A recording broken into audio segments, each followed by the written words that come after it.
Sometimes the most life-changing moments happen in the shadows, when no one thinks they're being watched. Have you ever wondered what it would feel like to have someone truly see you, not just look at you, but recognize your worth when the rest of the world is turned away? In this heartbreaking yet inspiring true story, a young janitor named Madison works 3 exhausting jobs just to keep her sick mother alive. Every day, she scrubs the floors of an elite private school where she remains invisible to the wealthy students and staff who walk past her without a second glance. But there's one person who notices her: 13-year-old Noah, a boy whose cerebral palsy has taught him what it means to be overlooked and underestimated. Their unexpected friendship blossoms in stolen moments between classes, as Madison sacrifices her own lunch to feed this forgotten child. What Madison doesn't realize is that Noah's father, cold, calculating billionaire Cameron Reed, has been watching her act of kindness through the school security cameras. And what he witnesses will shatter his carefully constructed world forever. In a society obsessed with wealth and status, this story reminds us that the richest people aren't always those with the fullest bank accounts, but those with the fullest hearts. As you watch this incredible journey unfold, ask yourself, what would you sacrifice for someone who has nothing to give in return? Speech Balloon, have you ever witnessed a small act of kindness that changed someone's life forever? Share your story in the comments below. Hey there, beautiful souls. Welcome to Love Crib, your ultimate destination for all things romances, connection, and heartfelt stories. I'm thrilled to have you here, sharing this amazing journey of exploring love in all its beautiful, complex, and magical forms. Whether you're a hopeless romantic, someone searching for relationship insights, or just love diving into heartwarming content, you're exactly where you need to be. If you're enjoying what you see, I'd be incredibly grateful if you could hit that subscribe button to stay connected with our Love Crib community. Drop a like to show some love, support, and motivation. Share this video with someone who might need a little romance in their life. Your support means the world to me and helps us continue creating content that celebrates love, connection, and the beautiful stories that bring us together.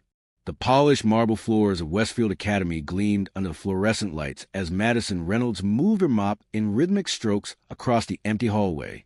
At 24, her hands were already rough from cleaning chemicals, hands that should have been turning pages of college textbooks instead.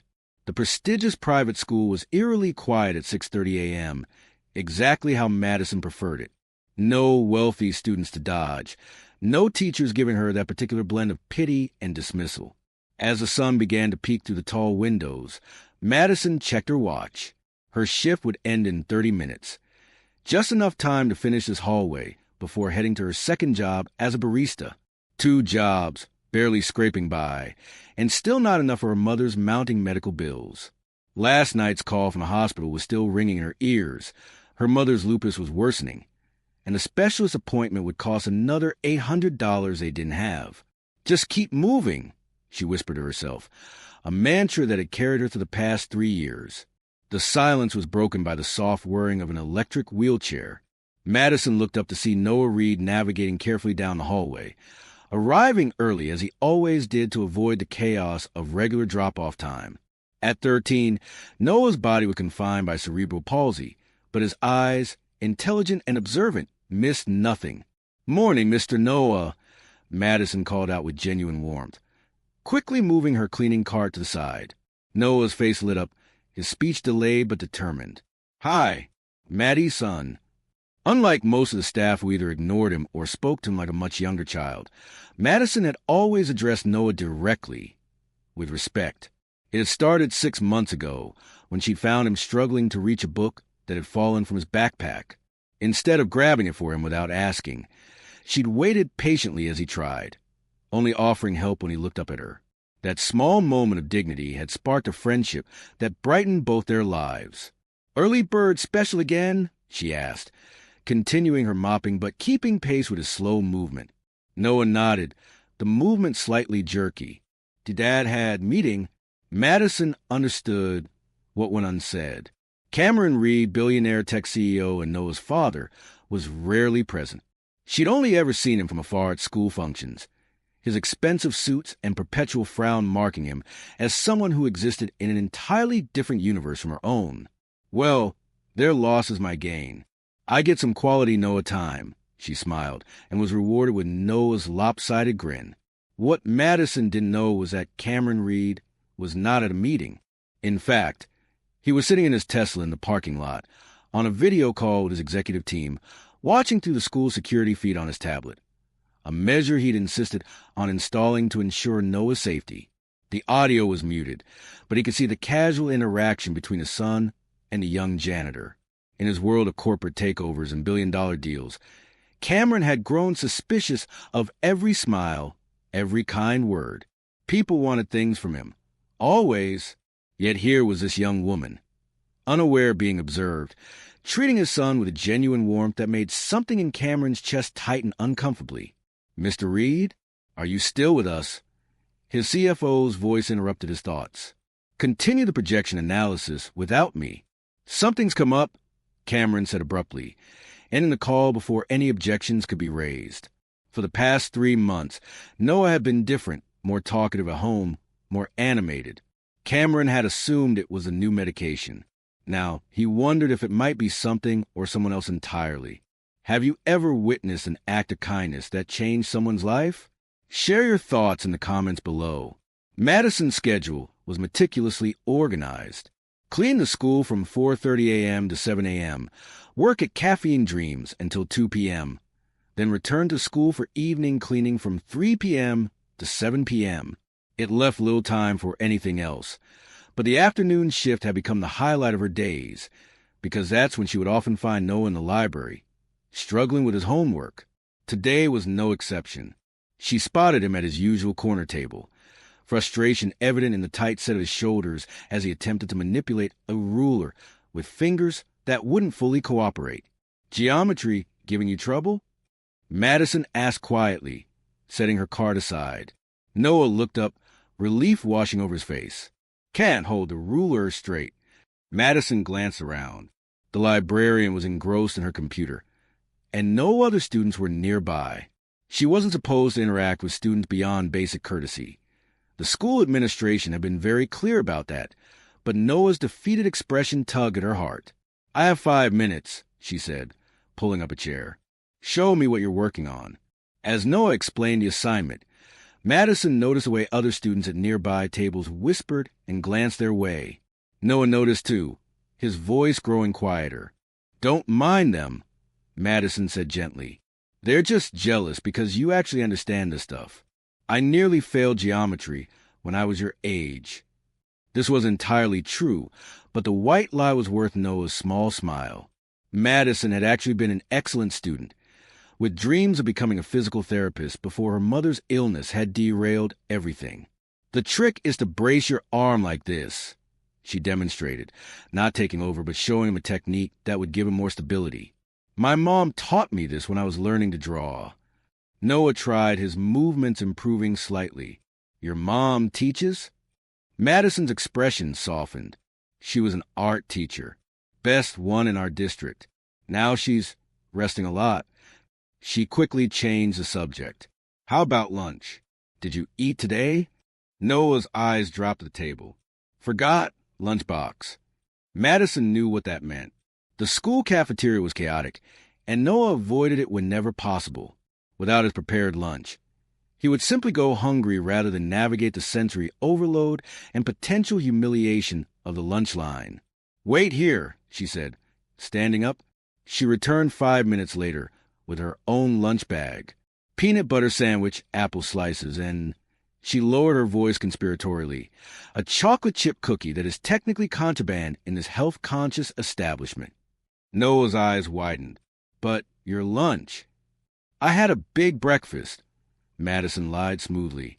She hadn't eaten since yesterday evening, but Noah's need was greater than hers. "Besides, I need a geometry expert in my corner. Considerate payment for future tutoring."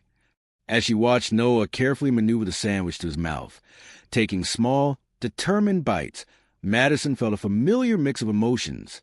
Anger at a world that made simple things so difficult for him, tenderness for his persistent spirit, and a deep sadness that her own financial circumstances prevented her from pursuing a career where she could help children like Noah professionally. Unknown to both of them, Cameron Reed was once again watching remotely.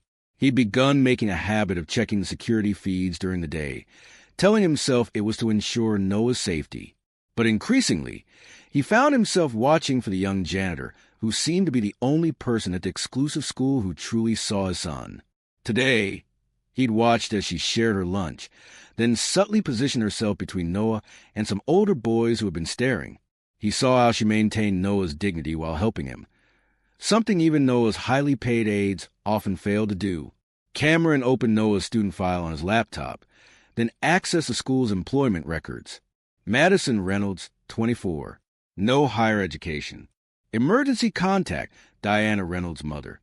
3 written warnings for excessive familiarity with students in her file, all regarding interactions with Noah. Cameron frowned. The woman had been reprimanded for showing kindness to his son. He made a mental note to speak with the school administration. That evening at home, Cameron attempted a casual conversation over dinner. "How was school today, Noah?" Noah pushed his food around, then said quietly, "Madison helps me." "The janitor?" Cameron asked, pretending ignorance. Noah's face lit up. "She's smart. Knows geometry. Does she help you often?" Noah nodded enthusiastically. "She sees me. Not just this." He gestured frustratedly at his wheelchair. Cameron felt a pang of something uncomfortably like guilt. When was the last time he'd really seen Noah beyond his disability, beyond the schedules and therapies and special accommodations that dominated their interactions? "She sounds special," Cameron said carefully. "She is," Noah agreed, then added with unexpected clarity. "She's sad, though, about her mom." Cameron found himself wondering about this young woman's story. What circumstances had put her on her knees cleaning floors instead of pursuing the potential that clearly existed behind her kindness and intelligence? The eviction notice had been taped to Madison's apartment door when she returned home at 8:30 p.m., exhausted from her 16-hour workday.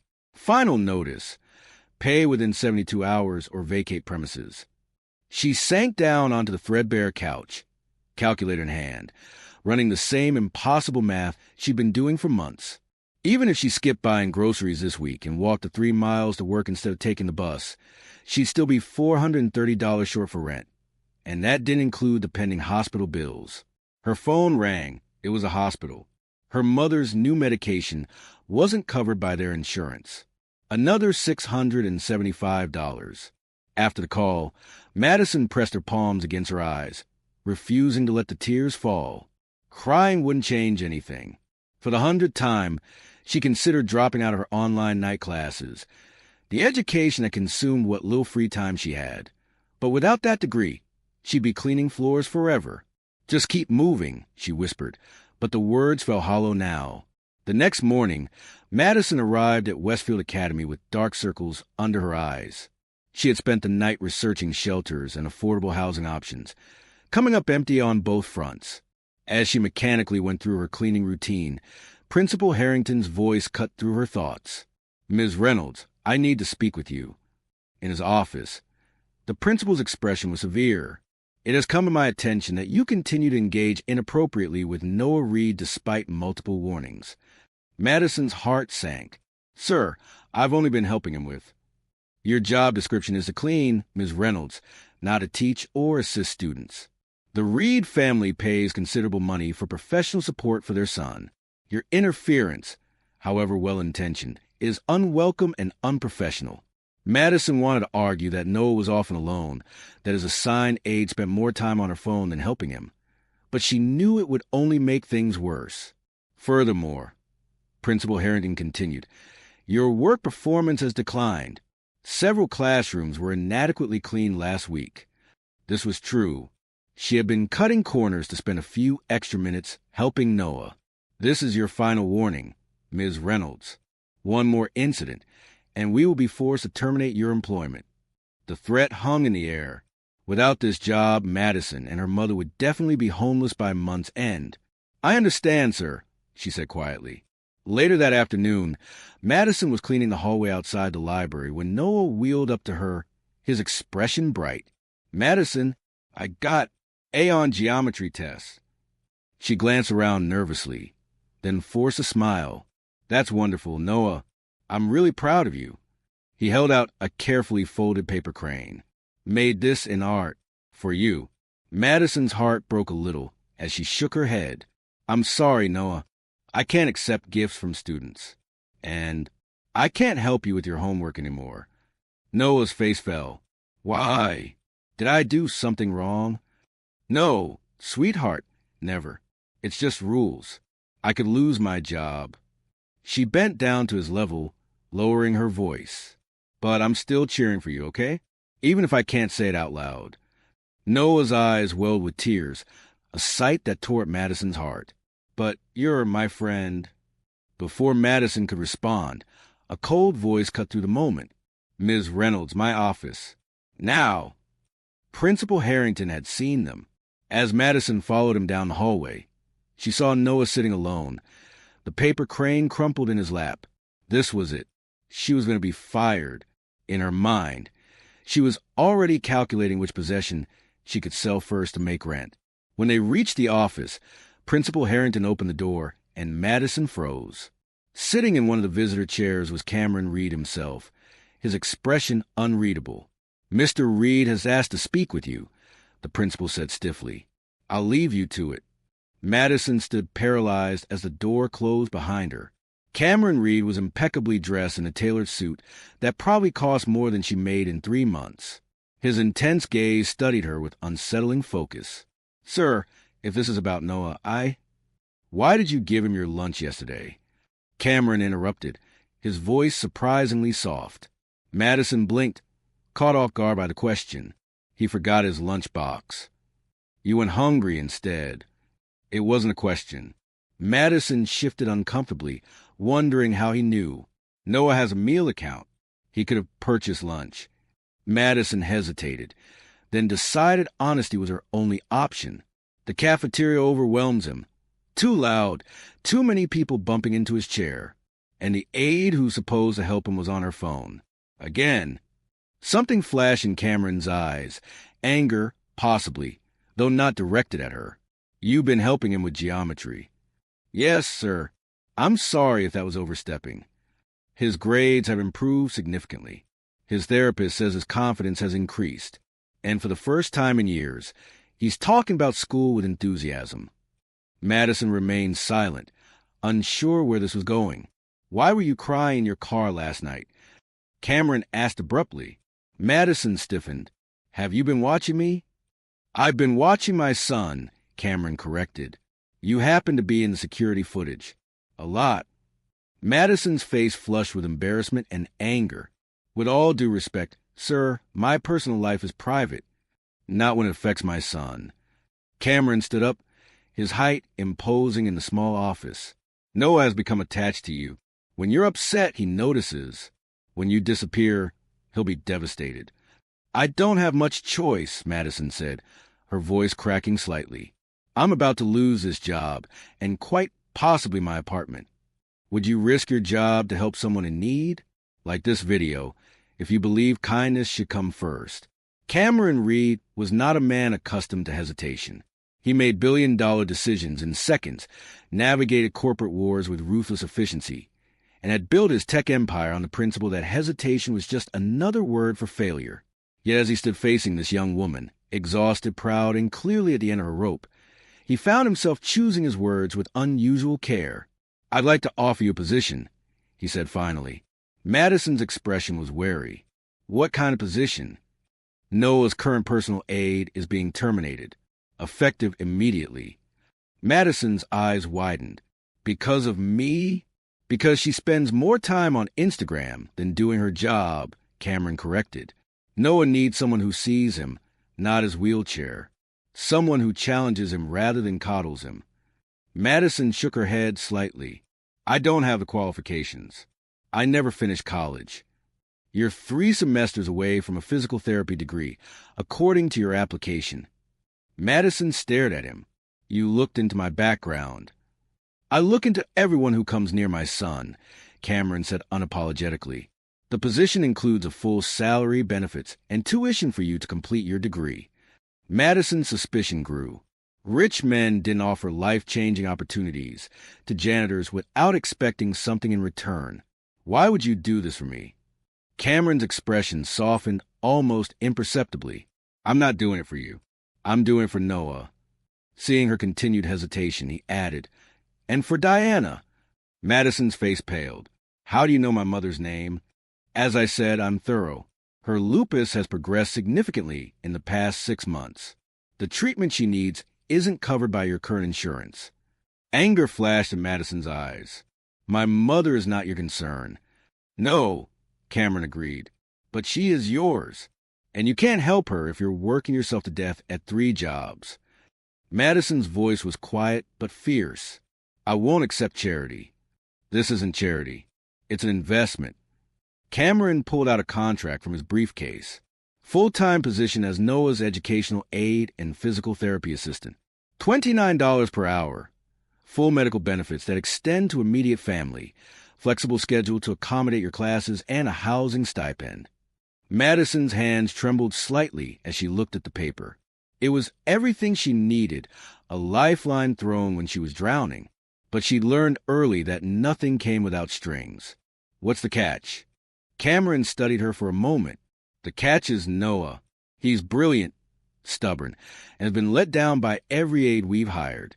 He'll test you, push boundaries, and some days he'll make you want to quit. The catch is that he matters to me, and I'll accept nothing less than excellence from anyone working with him. For the first time, Madison saw beyond Cameron read the billionaire. She saw a father flawed, perhaps overwhelmed, but fiercely protective of his son. Why me? She asked softly. You could hire someone with experience, with credentials. Because of the sandwich, Cameron said simply. Madison looked confused. You gave him your lunch when you were hungry yourself. You helped him with homework, knowing it might cost you your job.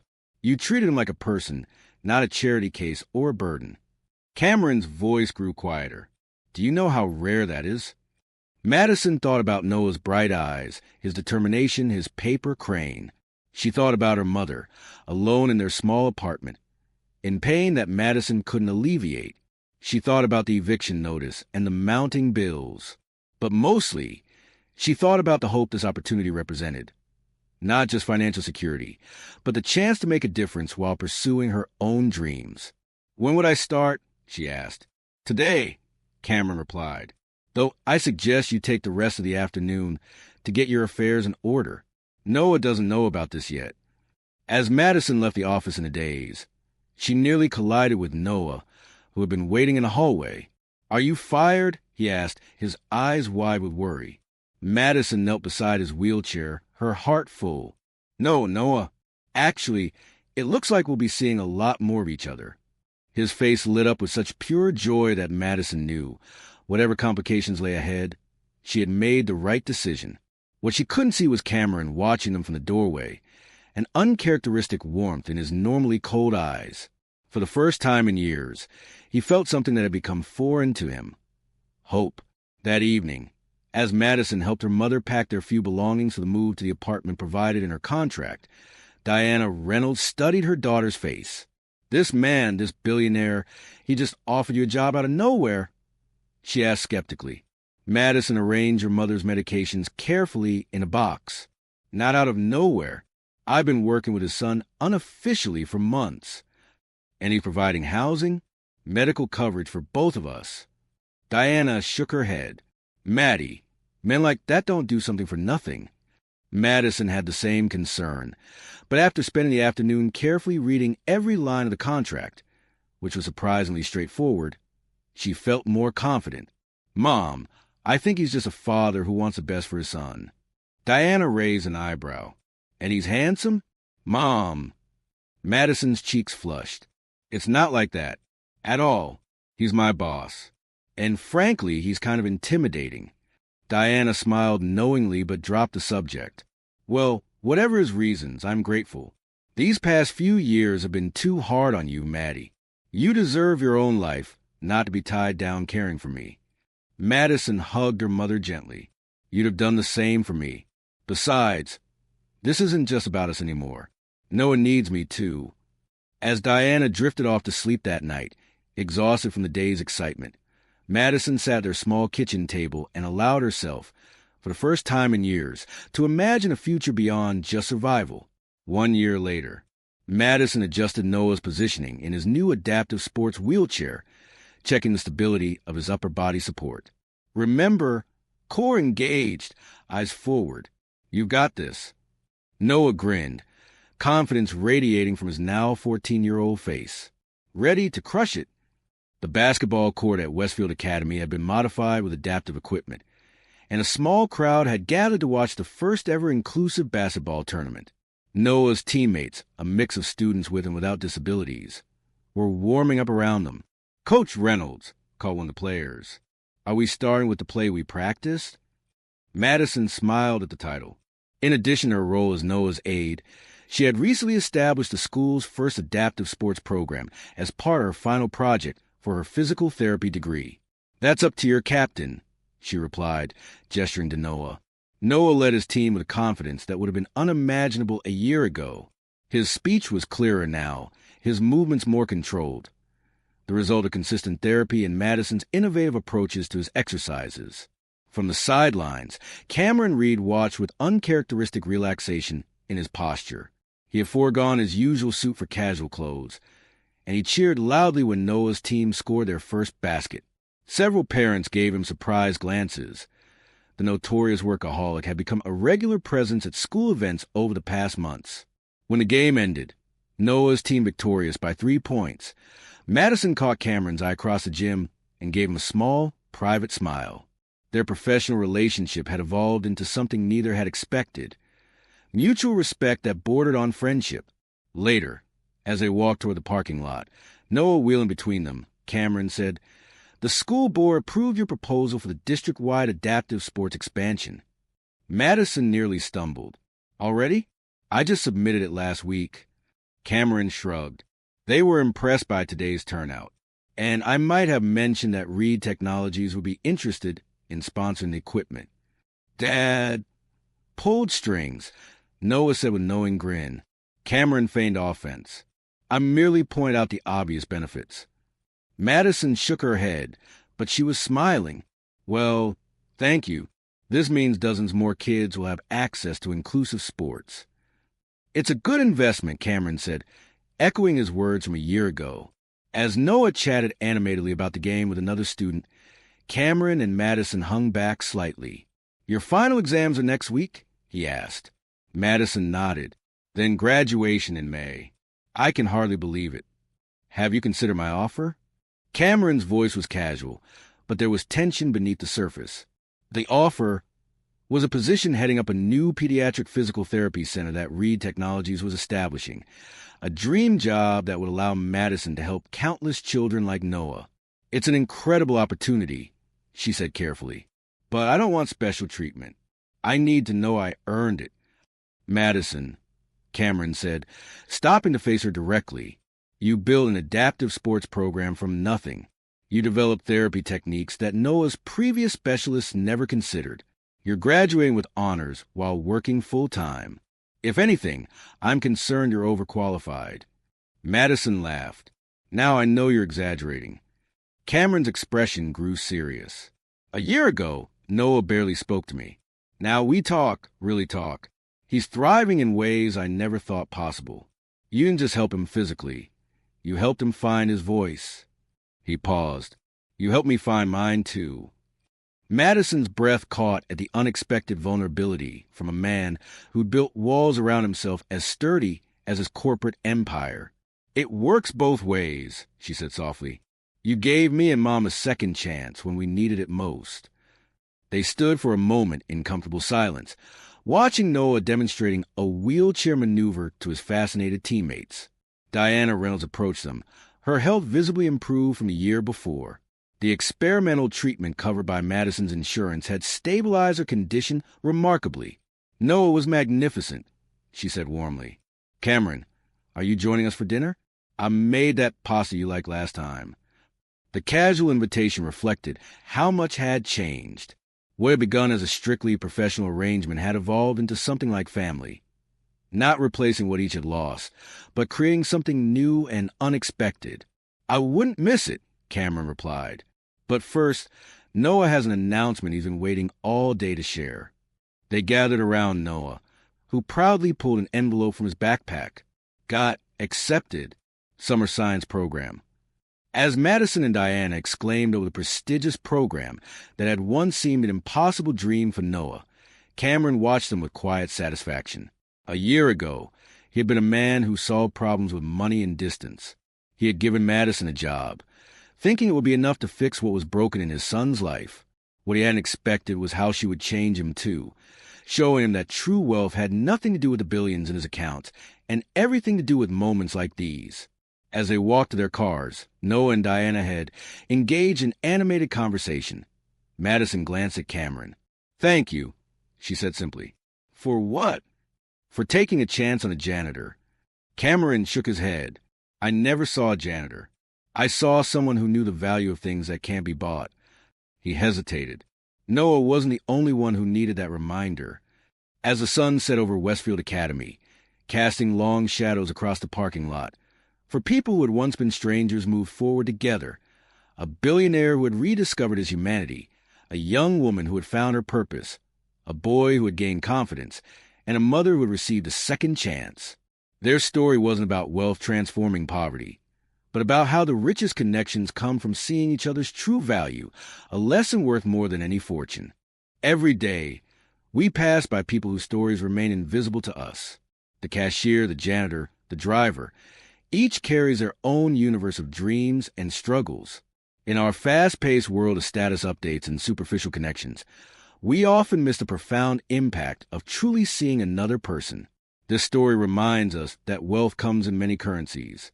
Cameron Reed had financial abundance, but poverty of connection. Madison Reynolds had economic hardship, but richness of spirit. When these worlds collided, both were transformed not by money, but by recognition of each other's inherent value. Noah's journey shows us that limitations exist primarily in how others perceive us, not in who we truly are.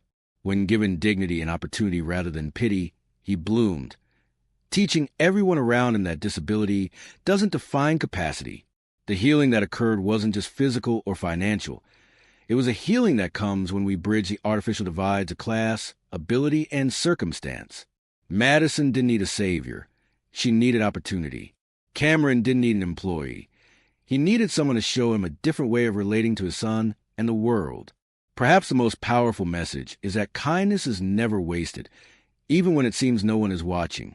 Madison's small acts of compassion, performed with no expectation of reward, ultimately created ripples that transformed not just her life, but the lives of everyone she touched. In a world that often measures success in acquisitions and achievements, this story challenges us to consider a different metric. How many lives have we touched? How many people have we truly seen? In the end, it is these connections that give our existence meaning, not the size of our bank accounts or the prestige of our titles. As you reflect on this story, ask yourself, who might be invisible in your world? What unexpected connections await if you simply choose to see them? Sometimes one person can change everything. Subscribe to our channel for more heartwarming stories of life-changing moments and hit the notification bell so you never miss an upload.